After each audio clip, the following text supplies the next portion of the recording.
Эрнис Асеги уулу. Аны билгендер эч качан унутпайт.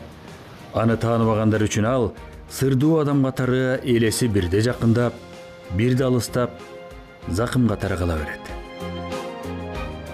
Ооба, Эрнис табышмактуу, сырдуу, өзүн басыры калып жүргөн, орундуу сүйлөгөн, олуттуу көрүнгөн жигит эле. Анткени ал дүйнөлүк адабият, искусство, философия, тарых, илим-билимдин кудугун жаштайынан эле өтө көп казып окуп, жарык менен караңгыны, ак менен караны ажыратып, аң сезими өзү теңдүүлөрдөн алдыга озуп кеткен. Окуп билгенин өзүндөй ой чабыты кенен адам менен бөлүшүп, баарлашкысы келип, андай чөйрө таппай, өзүнө өзү батпай, акылынын азабын тартып өттү.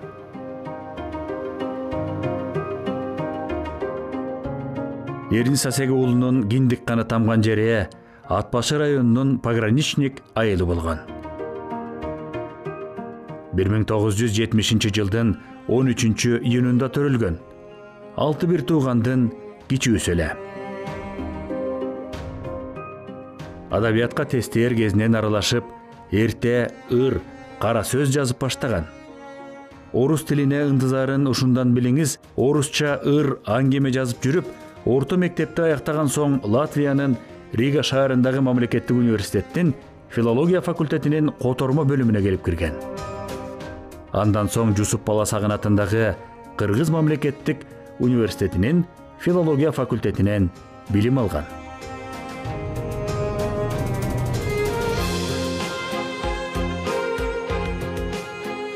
Эмгек жолу Ленинчил жаш газетасында курьерликтен башталган.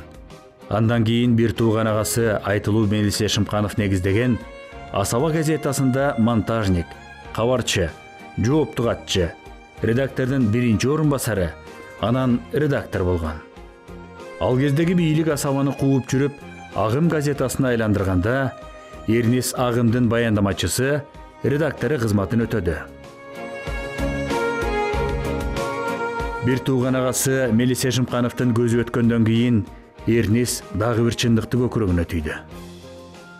Агасы ага акс-казоо гана эмес, бут алдындагы таяныч жери экендигин, Мелистин көлөкөсүндө жүргөндө ал 2 саатта жок болуп, дос курбусу делгендер саналуу гана адамдар экендигин, башкалар гана эмес, ал тургай сени жакындарыңда көп теңсинбей кое ала тургандыгын, сен билген философия сага келгенде катаал жана анын сабагы ачуу тиерин айрыкча сезген.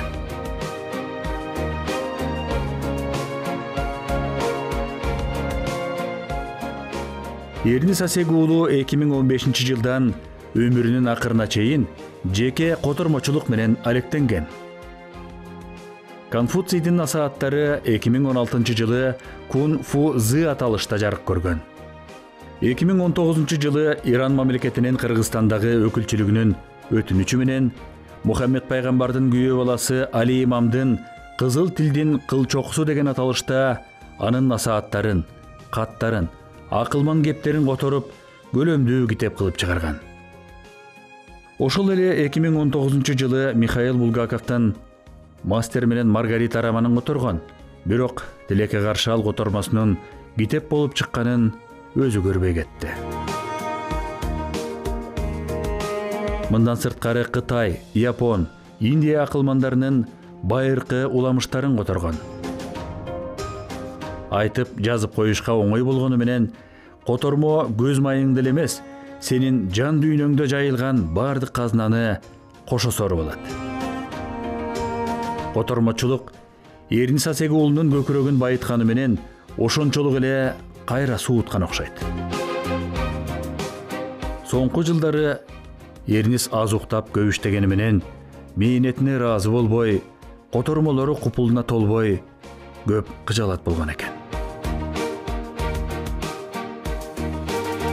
Эгер акылдан азап деген сөз жөн эле уйкаштык үчүн айтылбаган сөз болсо, анда акылдын азабын тарткан киши болсо, ал Эрнис Асеги уулунан ашык тартпасы керек.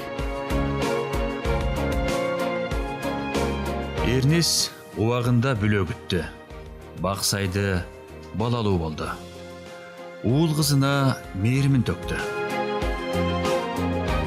Бирок аттын башын буруп, шагылдуу жолдо башка адам менен башкача жашоону гана өтүүнү чечкен. 2013 жылдын 23 мартында Назирага баш кошкон. Жашоонун жаңы барактары Эрнестти бактылуу кылган. Анын жашагысы келип, чыгармачылыгы артып, жер сууга батпай кубанып жүргөн эле. Назираны ат башыга алып барып, эл журтуна тааныштырып, өзү таласка каттап, очогуна май таап жүргөн күндөр кантип унутулсун. Мен бул сүйүү баяны жөнүндө өзүнчө чыгарма жазам, дечү. Тилекке каршы, ал баянды эми Назира жалгыз калып жазып жатат. Адам ойлордун туу чокусуна жеткенде жер тар болуп калат. Бул дүйнөнүн көркөмү да түсүн өзгөртөт деп жазганы бар Эрнесттин. Акыркы күндөрү ал чоң апасын, ата энесин, агасы Мелис байкесин утур айтып, эскерип, алардын төккөн мээримин узун сөз кылып калган экен. Балким ошол сагыныч, ошол кусалык анын өмүрүн ченеп койдубу. Эрин Сасек уулу 2020 жылдын 29 январында 49 жашында жүрөк оорусунан көз жумду. Эсен болуп, эстей жүрөлү.